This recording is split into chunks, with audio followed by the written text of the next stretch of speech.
दोस्तों एक क्वेश्चन दिया गया है कि एक घर तथा एक दुकान प्रत्येक को 1 लाख रुपए बेचा गया है, यानी दोनों का सेलिंग प्राइस इक्वल है 1 लाख। मकान पर 20% की हानि हुई तथा दुकान पर 20% का लाभ हुआ, तो पूरे सौदे में परिणाम क्या रहा, यानी हानि हुआ कि लाभ हुआ, कितना हुआ, ये जो ऑप्शन है इसके अकॉर्डिंग जवाब देना है। House and a software sold for rupees 1 lakh each. In this transaction, the house sale resulted into 20% loss, whereas the shop sell into 20% profit. The entire transaction resulted in, पूरा transaction में क्या हुआ। इस question को हम लोग लगाते हैं दो मेथड से। तो एक को मेथड नंबर 1 मानते हैं, मेथड नंबर 1, फर्स्ट मेथड। अब इस मेथड में करेंगे क्या हम लोग, देखिए एक मेथड में, इस मेथड में करेंगे कि जैसे 20% लॉस है। 20% का मतलब क्या होता है, 20% का मतलब होता है 20/100, और इसको अगर काटते हैं तो 1/5 आता है। 20% अगर हम कहीं पर लॉस दिखा रहे हैं तो -20% हो जाएगा, और 20% लॉस का मतलब होता है 5 में से 1 घटाइए आप 4/5। 20% लॉस का मतलब ये हुआ। और दूसरे वाले में दिया है 20% प्रॉफिट। 20% प्रॉफिट का मतलब क्या हुआ, 20% प्रॉफिट का मतलब हो गया 5 में 1 जोड़िए 6/5, यानी 5 रुपये का सामान 6 रुपये मिलेगा तो 20% प्रॉफिट, 5 रुपये का सामान 4 रुपये मिलेगा 20% लॉस हुआ।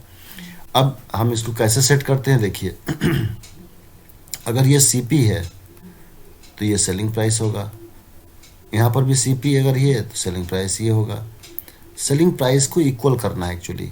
यहाँ पर सेलिंग प्राइस 6 है, यहाँ सेलिंग प्राइस 4 है। सेलिंग प्राइस इक्वल क्यों करना है, क्योंकि यहाँ पर लिखा हुआ है प्रत्येक को 1 लाख बेचेंगे, दोनों का सेलिंग प्राइस इक्वल है, और यहाँ सेलिंग प्राइस 4 और 6 दिया है, तो इन दोनों का सेलिंग प्राइस को हम इक्वल कर दे रहे हैं। इक्वल कैसे करेंगे, ये 4 को और 6 को दोनों की इक्वल करने के लिए किसी पर्टिकुलर ऐसे नंबर से मल्टीप्लाई करिए कि ये दोनों ही इक्वल हो जाए। तो मान लीजिए हमने एक नंबर से इनको मल्टीप्लाई कर दिया, सपोज इनको हम देखिए यहाँ पर इसको हम 3 से मल्टीप्लाई कर रहे हैं। 4 और 6 का जो एलसीएम है 12 होता है, दोनों को 12 बनाते हैं, तो 3 से मल्टीप्लाई कर रहे हैं तो ये हो जाएगा 3 चौक 12, और ये हो जाएगा नीचे 3 पचे 15, और यहाँ पर 2 से मल्टीप्लाई करते हैं, ये 2 चौक 12 और 2 पचे 10 हो जाएगा। ये हो गया है, यानी कि दोनों का जो सेलिंग प्राइस है अब इक्वल हो गया। सेलिंग प्राइस 12 हो गया, इसका भी सेलिंग प्राइस 12 हो गया। सेलिंग प्राइस अगर देखा जाए दोनों को जोड़ दिया जाए तो सेलिंग प्राइस हो गया 24 रुपये। 24 रुपये सेलिंग प्राइस है।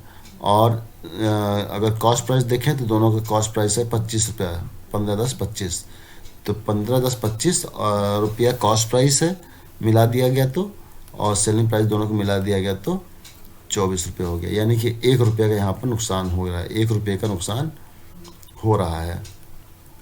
25 रुपये का सामान 24 रुपये में बेचा गया। अब सेलिंग प्राइस देखिए, सेलिंग प्राइस 24 रुपया है यहाँ टोटल सेलिंग प्राइस, और यहाँ पे टोटल सेलिंग प्राइस क्या हो जाएगा भाई, प्रत्येक को 1 लाख बेचा गया, यानी दोनों मिला के 2 लाख रुपया हो गया। तो दोनों दुकान और घर मिलाकर 2 लाख रुपया हो रहा है, और यहाँ पे 24 रुपया लिखा हुआ है, यानी 24 रुपया जो है वो 2 लाख के इक्वल है, 2 लाख के इक्वल है। तो ये 1 रुपया कितने बराबर होगा, देख लीजिए, 1 रुपया 2/24 लाख, और इसे काट दीजिए 12 आ जाएगा, यानी 1/12 लाख के बराबर होगा। ये हमारा इसका आंसर हो गया। और ये लॉस हो रहा है, देखिए यहाँ पर लॉस हो रहा है, ये हानि हो रहा है, ठीक है। ये एक मेथड हो गया इसका। अगर मेथड नंबर 2 आप सीखना चाहते हैं तो देखिए एक मेथड और हम देखते हैं इसका। दोस्तों मेथड नंबर 2 पे आते हैं। मेथड नंबर 2 में देखिए दोनों का सेलिंग प्राइस दिया है। ये सेलिंग प्राइस यहाँ पर लिखते हैं, सेलिंग प्राइस 1 लाख रुपये। 1 लाख का मतलब 1 2 3 4 5 इकाई दहाई सैकड़ा हज़ार 10,000 लाख, 1 लाख रुपये सेलिंग प्राइस है। ये 20% लॉस के बाद है, ठीक है। तो दोनों इसका कॉस्ट प्राइस क्या होगा, 1 लाख गुणे 100/80, ये इसका कॉस्ट प्राइस हो गया। फिर दूसरे का क्या होगा, दूसरे का देखिए सेलिंग प्राइस 20% प्रॉफिट पे है, ये भी 1 लाख गुणे 100/120। अब हम चाहें तो टोटल जोड़ सकते हैं, यहाँ का टोटल जोड़ लें, यहाँ का टोटल क्या हो गया 2 लाख रुपये, और यहाँ का टोटल भी जोड़ सकते हैं। यहाँ का टोटल जोड़ने के लिए आप क्या करिए कि ये एक जीरो काट दीजिए, एक जीरो कट गया, यहाँ भी एक जीरो कट गया, और सीधे सीधे ये देखिए 1 लाख ये है, एक जीरो ये मिला करके 10 लाख रुपये, 10 लाख कॉमन ले लीजिए, 10 लाख कॉमन हो गया। और 1/8 और 1/12 ब्रैकेट में हो जाएगा, 1/8 प्लस 1/12, एलसीएम लेंगे अगर दोनों का तो 24 आ जाएगा, 8 तिक 24 और 12 दूना 24, और ये 10 लाख रुपये होगा। ये थोड़ा सा मेथड बड़ा होगा, ये 10 लाख रुपये,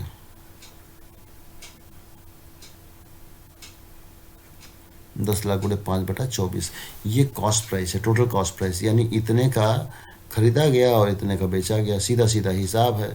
देख लेते हैं कितना है, ये घटा लेंगे उठा करके, हो गया आंसर। तो इसको सॉल्व करना होगा। इसको सॉल्व करने के लिए देखिए 2 से काट लेते हैं, ये सीपी हो गया और ये एसपी हो गया। अगर हम यहाँ पर इनका देखना चाहते हैं कितना लॉस हो रहा है, कितना लॉस हुआ है, तो घटा लेते हैं। तो देखिए घटाने जा रहे हैं, घटाते हैं अगर तो 25, 1 2 3 4 5/12 माइनस और 1 2 3 4 5 ये लिख दिया। घटाते हैं तो ये 1 हो जाएगा, एलसीएम 12 हो गया, और ये 25 हो गया, 1 2 3 4 5, और ये 12 दूना 24 हो गया, 24 1 2 3 4 5, और घट जाएगा दोनों में से, तो ये हो जाएगा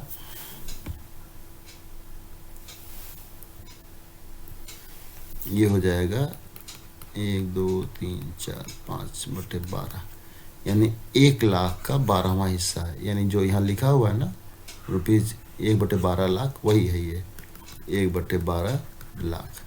तो ये भी एक मेथड ही है, लेकिन ये मेथड थोड़ा सा बड़ा है, और पुराना जो मेथड आपने देखा वो मेथड थोड़ा सा जो है शॉर्ट था।